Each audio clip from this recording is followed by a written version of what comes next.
la grande dame de la rue Daguerre, je vais vous lire un petit poème qu'elle avait écrit quelques jours avant sa disparition et qui s'appelle, comme vous l'aurez deviné, L'arbre. Bien sûr, nous ne pouvions pas monter ce programme sans faire entendre la voix d'Agnès. Un arbre, debout, seul, un dessin dans l'espace d'un grand pays plat en hiver. Immense, noir, c'est l'arbre. Ailleurs, ils étaient nombreux, les hêtres d'une forêt proche de ma maison d'enfance. On parlait beaucoup d'une clairière, l'étang des enfants noyés. La force des mots dans le souvenir est quelquefois plus forte que le souvenir même. Ces enfants noyés en pleine forêt n'ont jamais tout à fait quitté ma pensée. La forêt reste pour moi attirante et mystérieuse. Marcher parmi les troncs, voir leur force qui s'élève vers la lumière et deviner leurs racines puissantes. C'est un labyrinthe. Hansel et Gretel ont eu bien peur. Ah, ces enfants que l'on voulait perdre. Vive petit poussier malin et ses cailloux blancs.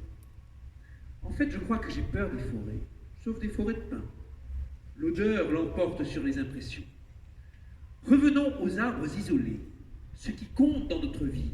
Le cerisier dans le jardin, un saule pleureur sur le chemin du marché, un cèdre gigantesque sous lequel j'ai aimé être assise, et les arbres par-ci, par-là, avec lesquels on a rendez-vous en passant. Maintenant, il existe des chambres installées dans les arbres. On pense à l'échelle pour y aller dormir, on sera au-dessus de la terre ferme. Cela fait suite aux cabanes improvisées que l'on installait en bricolant des bouts de planches entre des branches, des planques, des cachettes, pas secrètes. C'était pour jouer, pas pour dormir. Le lit, c'est autre chose.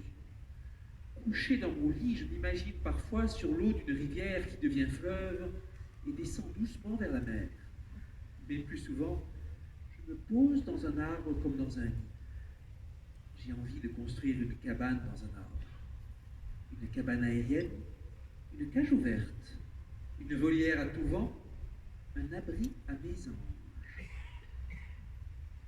Chers amis, pour discuter maintenant de la façon dont l'humain aménage les arbres, vit avec les arbres, le prochain plateau va venir, va voir me rejoindre Caroline Molly et Emanuele Coccia.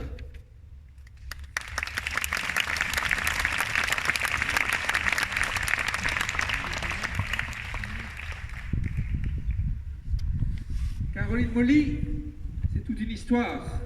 Architecte paysagiste, toute une histoire au service des arbres dans la ville. La promotion, la protection, la mise en valeur de l'arbre en ville. Qu'est-ce qu'on veut en faire? Selon quelle géométrie? Selon quels aménagements, ornements, ponctuation, agréments, confort, disposition? Son ouvrage de référence Des arbres dans la ville, édité en 2009 chez Actes Sud, reste la référence, justement, sur ce sujet dont on parle aujourd'hui plus que jamais. Qu'est-ce qu'on veut comme arbre dans la ville?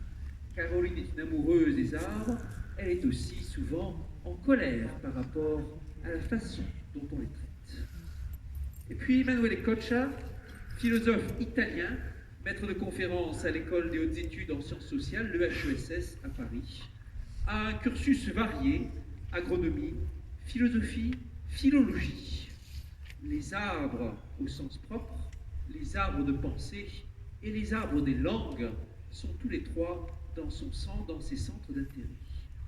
Il a publié avec le philosophe italien Giorgio Agamben une anthologie de 2000 pages sur les anges.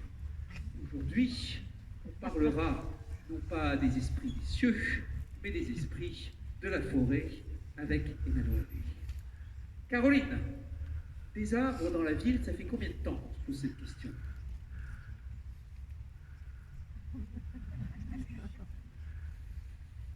Je ne suis pas assez vieille pour pouvoir vous le dire, parce que ça doit faire plusieurs siècles, plusieurs millénaires.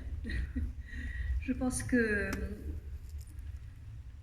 l'arbre accompagne l'homme depuis extrêmement longtemps. temps, on a parlé de la nécessité, des besoins, des utilités, mais il y a toute autre chose qui se passe entre l'homme et l'arbre qui relève du sentiment, qui relève de l'attachement, qui relève du regard, de la poésie, autant de fondements qui ne sont pas comptabilisables, mais qui créent une espèce de lien très fort qu'a très bien montré Raymond Depardon d'ailleurs dans son film. Ça n'est pas explicable. Et je pense que il n'y a pas d'histoire, il n'y a pas de début à l'histoire de la relation de l'homme avec l'arbre. Et si on peut parler de la façon de le concevoir, des écoles, des courants de pensée sur l'arbre en ville et de comment vous insérez dans cette histoire. Alors, est-ce que je passe quelques petites images là? Allons-y pour les images. Allons-y pour les images. Alors, en même temps que les images vont démarrer, mon métier qui est un métier d'architecte paysagiste, effectivement, c'est un métier de projet. C'est-à-dire que notre boulot, en réalité, c'est de créer des espaces dans la ville pour que les gens s'y sentent bien, pour qu'ils soient heureux, pour qu'ils aient de la beauté aussi, et de la beauté gratuite, car planter des arbres et réaliser des jardins publics, et ça donne, c'est quelque chose d'extrêmement populaire, et c'est quelque chose qui est ouvert à tout le monde. Donc j'ai voulu montrer ici une petite histoire, une toute petite histoire des arbres dans la ville.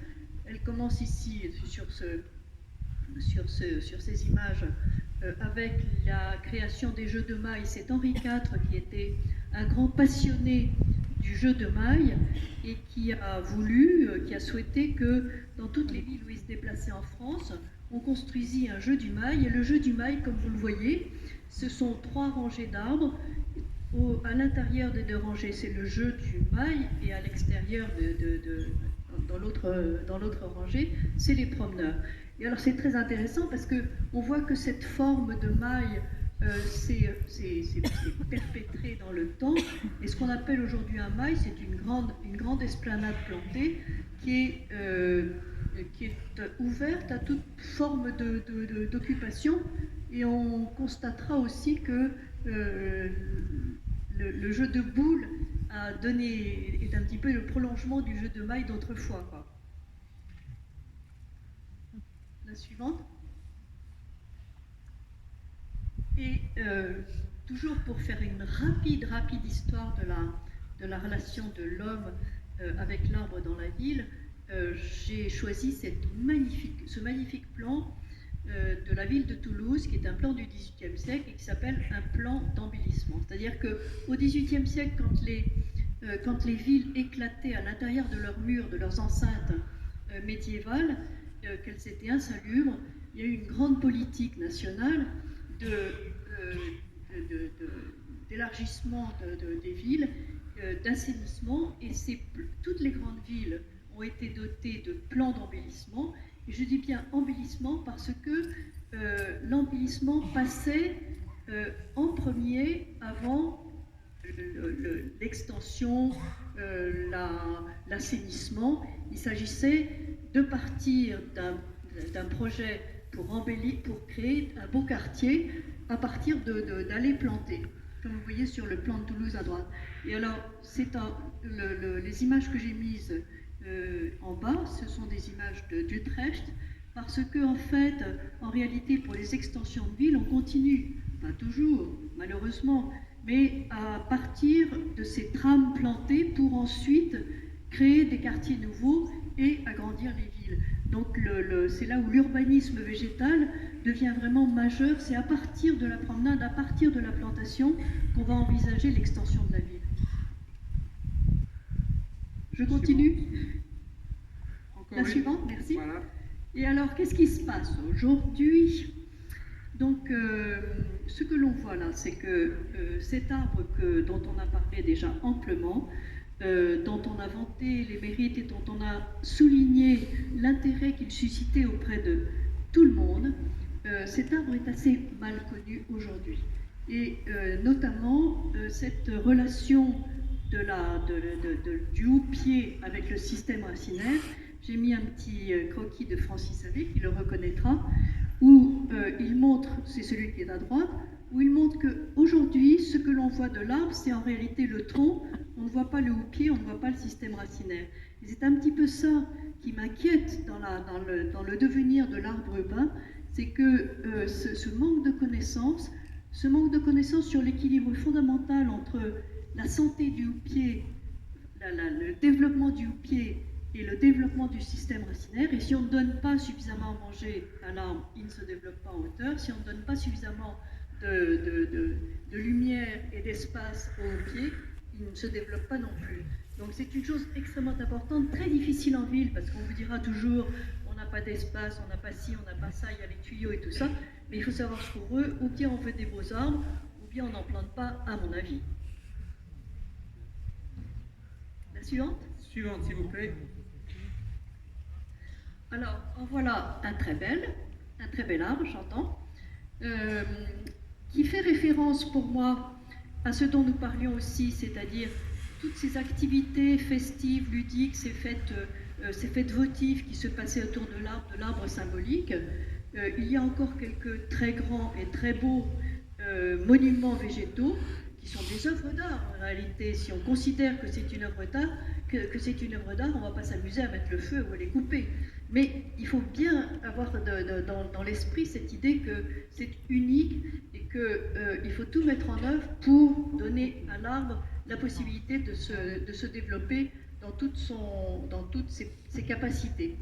Et on voit aujourd'hui un certain nombre de subterfuges. L'arbre est à la mode, et donc des sculptures, comme ici,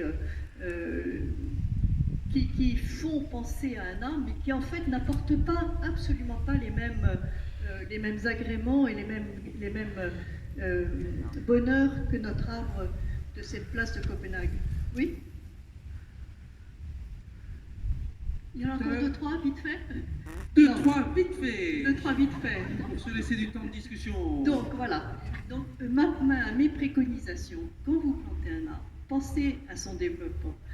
Donnez-lui de la place en hauteur.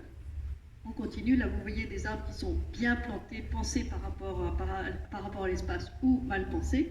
Ensuite, si vous plantez, la suivante, si vous plantez, pensez aux racines. Pensez qu'il y a un système sous le sol aussi important que le système que vous voyez, et que quand vous mettez des arbres en pot, eh bien, voilà ce que ça donne. Je pense qu'on ne peut plus parler d'arbres comme... j'ai pas mis la ville où la photo de gauche a été prise. Mais je pourrais vous le dire dans le creux de l'oreille. Oui, la suivante. J'ai presque fini. Et planter dans le temps, c'est-à-dire planter jeune en pensant qu'il faudra 10 ans pour que l'arbre prenne bien sa place, et pour qu'ensuite il faudra encore 30 ans pour qu'il se développe comme un adulte, et surtout ne pas éviter ces transplantations de vieux sujets qui sont tristes et qui ne donnent pas cette idée de fraîcheur que peut avoir un projet dans la ville avec de jeunes arbres. Presque fini, allons-y, voilà. Alors, des petites choses là, par rapport à cet engouement actuel de l'arbre. On le voit grimper sur les façades, on le voit envahir les toits, on lui fait faire de la gymnastique incroyable. Et je suis un petit peu sceptique sur ces pratiques. Je crois qu'il faut être vraiment garder un bon sens paysan quand on parle d'arbres et le planter dans une terre ferme et non pas lui faire escalader des façades. Et la dernière, beaucoup d'amour, voilà. Un exemple à Londres où on a mis une petite affiche pour demander au bus d'éviter les arbres qui se penchaient sur la rue. Je ne sais pas si vous verriez la même chose en France. En général, on coupe l'arbre et voilà. Et à Berlin, où le nouvel arbre est planté avec une petite carte de visite qui indique aux habitants du quartier: je suis le nouvel arbre de votre quartier, prenez soin de moi. Je vous en remercie. Merci.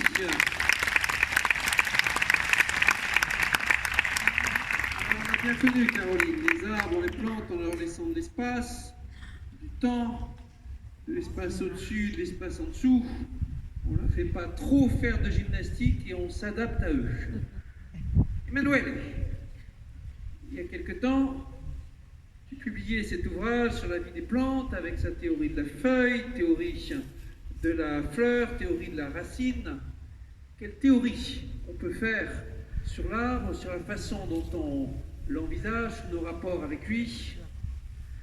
Tout d'abord, on pourrait dire que cette expo est déjà une théorie de l'arbre, ou mieux, on pourrait envisager cette expo comme une espèce, on pourrait dire que ce n'est pas juste une expo d'art, c'est un traité politique autour de l'arbre. Chaque pièce, chaque salle est un chapitre qui articule une partie différente.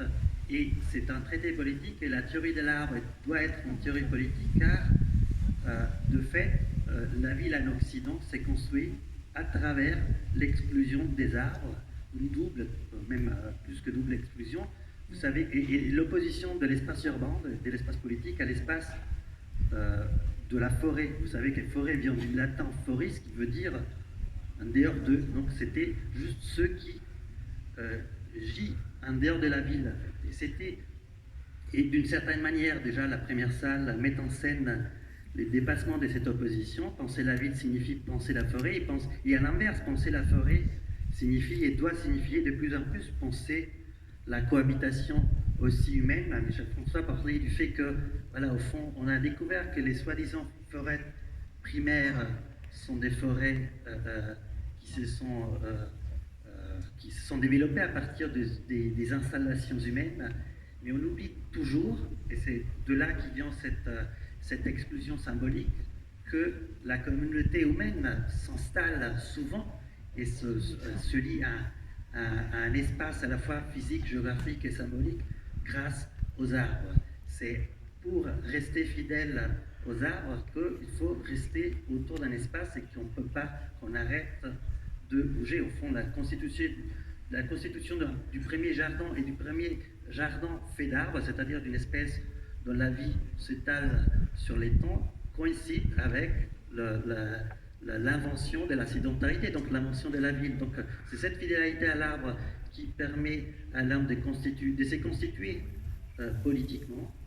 Et c'était les sujets aussi de la deuxième salle, avec tous ces œuvres qui portaient sur le fait, au fond, que à chaque fois que l'homme a besoin de se rapporter aux autres, dans les films de Claudine et de Raymond, aux dieux et à la technique, dans les œuvres de Alfonso Tostes, et à chaque fois que même l'homme doit imaginer soi-même dans l'œuvre de Fabrice Hibert, au fond, il doit se rapporter à un arbre. Donc, au fond, l'humanité, pour se rapporter à soi-même, à la divinité, à la technique qui est ce qu'il y a de plus humain pour nous, et à l'espace, doit se rapporter à l'arbre. Donc, s'il y a une théorie à faire autour de l'arbre, c'est de reconnaître que la ville ne peut que commencer par les arbres, et que donc la présence en ville des arbres n'est pas une présence décorative, secondaire, que notre vie est faite dans un corps à corps avec les corps de l'arbre. La présence du bois est partout, et la présence de ce que tout arbre nous donne est partout. Nous nourrissons des arbres. Là, je suis assis sur un cadavre d'un arbre qui existait je ne sais pas où, et que donc même notre exclusion symbolique a peut-être à dépasser, c'est cette idée très bizarre, très stupide, qui est la ville serait, et donc l'espace urbain, l'espace politique, serait la réunion des corps humains, des quais humains. Vous connaissez tous cette image sublime du Léviathan de Hobbes, de l'État conçu comme l'agrégation de tous les hommes et les femmes qui composent la ville.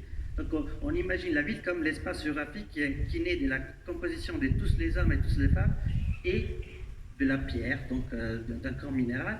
Et en fond, on oublie que pour que Paris puisse exister, pour que les Parisiens et les Parisiennes puissent exister, eh bien, il y a des milliers de plantes et des arbres, il y a des milliers même de vaches, de cochons, etc., d'animaux qui vivent en dehors de la ville normalement. Et ces deux corps de la ville, ces deux léviathans, devraient être pensés ensemble en fait. Paris n'est pas juste l'ensemble des pierres et des humains qui sont ici, c'est l'ensemble des pierres et des humains qui sont ici, mais aussi l'ensemble de tous les arbres dont les Parisiens et les Parisiennes se nourrissent et qui, par exemple, cet arbre-là qui nous a permis de nous asseoir, etc., etc. Donc la théorie de l'arbre devrait penser un corps commun entre les hommes et les femmes et les arbres, à partir de là. Et penser que non seulement la ville commence par les arbres, mais voilà, les arbres aussi commencent par l'homme très très souvent. En fait, les forêts naissent très très souvent grâce à l'interaction avec les arbres. Caroline, une réaction? Oui, mais merci. Je pensais, pour être optimiste, à cet engouement réel que l'on voit naître actuellement pour l'agriculture de proximité. C'est-à-dire que nous, quand nous avons travaillé, nous avons commencé à travailler comme urbanistes, paysagistes sur des plans d'aménagement de villes ou d'ensemble de villes, l'agriculture n'existait pas. C'était du blanc. Ça n'était pas compris, ça n'était pas compté, ça n'était pas, bon voilà, on étalait du lotissement, on faisait des routes, on faisait des espaces verts, et puis il y avait des patates blanches qui restaient sur les plans, c'était l'agriculture. Et je pense qu'il y a un très grand renversement aujourd'hui dans la perception, dans ce lien de la ville avec sa campagne. Et comme vous dites, de ce lien de la ville, pas uniquement avec l'arbre, mais avec ce substrat initial vivant sur lequel l'homme est venu s'implanter à un moment donné, parce que ce n'était pas nous qui étions les premiers, sur laquelle il s'est cru tout puissant, mais que maintenant on considère et on regarde avec un nouveau regard, je trouve. Et c'est très intéressant ça. Oui, et si je peux rebondir, juste parce que j'avais oublié une chose très juste et très belle que vous aviez souligné lorsque vous avez décrit un peu l'histoire de l'arbre en ville. Ce qui doit changer, c'est ce que vous avez un peu rappelé là, c'est qu'il faudrait commencer peut-être à être conscient du fait que l'arbre, c'est un être vivant, au sens que vous disiez, là, il faut penser à son bien-être. Effectivement, prenez le quai Voltaire à Paris, il y a plein de platanes, et personne ne s'interroge sur est-ce que ces platanes vont bien, etc. Alors que s'il y avait 40 lions autour de ou 40, je sais pas, chiens qui vivaient dans des cages là-bas, tout le monde dirait oh la vache, mais on peut pas, il faut s'insurger, il faut s'occuper d'eux, etc. Donc, il y a cette exclusion, comment dire, cette espèce de mise à mort de l'art, symbolique de l'art, qui part aussi du présupposé qu'on côtoie à chaque fois, par exemple, des animaux de compagnie, et on leur donne un nom, on leur prête une personnalité, mais personne, à part peut-être notre jardinier, imaginait d'appeler ces marronniers François ou Georgette, et d'avoir un rapport un peu comme les films de Raymond.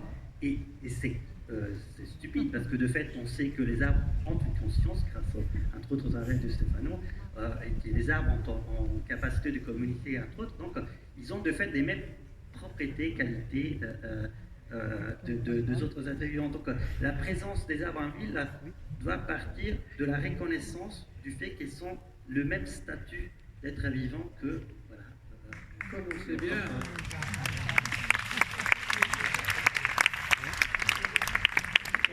Bien-être animal s'est imposé aujourd'hui comme un thème majeur dans la société, en politique. Bien-être végétal doit encore faire son chemin. Et peut-être qu'on aura un jour le parti végétalier comme on a le parti animalier aux élections européennes un jour, quelque chose comme ça. Mais à ce moment-là, qu'est-ce qu'on mangera? Alors,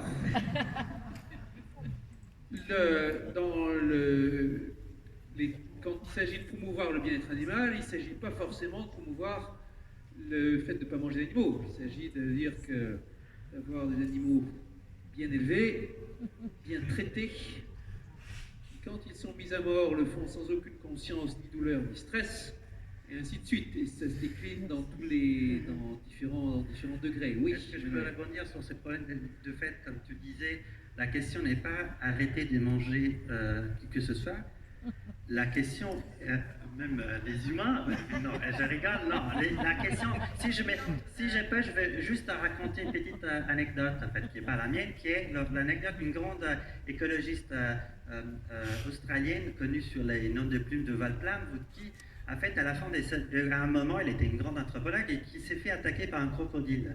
Et par notre grande chance, au lieu de penser d'avoir peur et de se dire oh mon Dieu je vais mourir, quelle bêtise, etc. Elle s'est dit ah mais c'est ridicule ce qui m'arrive, ça ne peut pas être vrai qu'un homme alimente des viandes de la nourriture pour un animal, c'est ridicule. Et elle a passé le reste de sa vie à réfléchir autour de cette réaction bizarre, et elle s'est dit mais pourquoi on a du mal à penser que nous sommes nous-mêmes mangés par d'autres êtres vivants.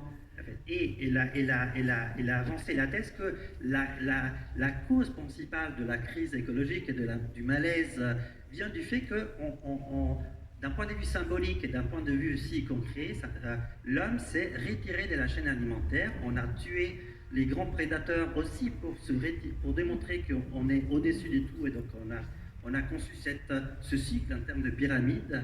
Et surtout, on nie effectivement le fait qu'on est mangé tous les temps par des bactéries, par des virus, par des champignons qui nous hébergeons, parce que nous sommes déjà un petit zoo, mais que nous serons mangés tout de même si, parce qu'elle disait en plus, c'est bizarre, les athées se font crémer parce que voilà, ils ne veulent pas être mangés par des vers de terre, et c'est de ce point de vue aussi stupide, parce que de toute manière, si on se fait crémer, on sera mangé par les arbres, on deviendra la CO2 que... On se fait brûler, quoi.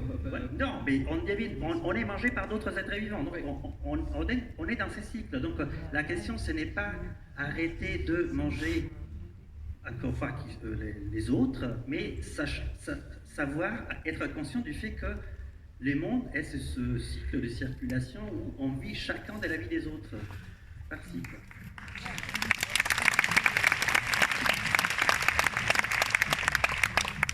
Le Hervé se fera enterrer dans le jardin de la Fondation Cartier. Il sera directement mangé par les vers maison et tout ça. Caroline, qu'est-ce qu'on... Pour le futur, comment est-ce que ça va évoluer, la relation, la façon dont on introduit l'arbre dans la ville? À quoi il ressemblera ton ouvrage sur des arbres dans la ville dans 50 ans, quand tu feras une nouvelle réédition tenant compte de ce qui tout s'est passé entre-temps? Je reviendrai un tout petit peu en arrière parce que je crois que nous vivons actuellement sur des excès considérables qui ont été commis pendant les 30 Glorieuses, et la priorité qu'on a donnée à la circulation, au stationnement, aux fluidités, et on a pratiquement... on ne peut pas parler d'extermination, on a considérablement affaibli notre patrimoine d'arbres qui avaient été plantés par exemple à la fin du 19e siècle, au début du 20e siècle. Les villes font régulièrement des campagnes de plantation, et là, en l'espace de 30 ans, on a gardé les arbres, mais on les a massacrés, on les a bétonnés, on les a élagués, on les a éteintés, et on paye aujourd'hui ces mauvais traitements parce qu'ils sont creux, parce qu'il faut les abattre, et on a créé une sorte d'hystérie, c'est-à-dire que du fait qu'il y en a de moins en moins, les gens sont très stressés, et dès qu'on en a pas un, ils s'accrochent aux branches. Bon. Alors quel est mon modèle de ville idéal? Dans la perspective, je crois, où la voiture a tendance à être repoussée des villes, on va pouvoir nous donner de la place et leur donner de la place. On va pouvoir aussi, je crois aussi que c'est une tendance qui est assez sensible dans certaines villes, qui va se développer, c'est d'imperméabiliser les sols, c'est-à-dire de ne plus avoir autant de noir, de ne plus avoir autant de sols imperméables, Il y a maintenant des possibilités de traitement qui permettent une imprégnation de l'eau, qui permettraient donc au système racinaire de mieux se développer. Alors, c'est une ville plus souriante, plus aimable, plus tranquille, plus apaisée. C'est, j'espère, de très belles fondaisons, moins d'arbres, parce que j'entends trop souvent, alors, et ça c'est à chaque fois que nous avons affaire à des élus, ah mais madame, moi l'année prochaine, quand on enlèvera un arbre, on en plantera 2 ou on en plantera 3. C'est-à-dire qu'il y a des affichages de records de plantation dans les villes qui ne signifient rien du tout, parce que plus on plante, moins on a d'agréments, on a des espèces de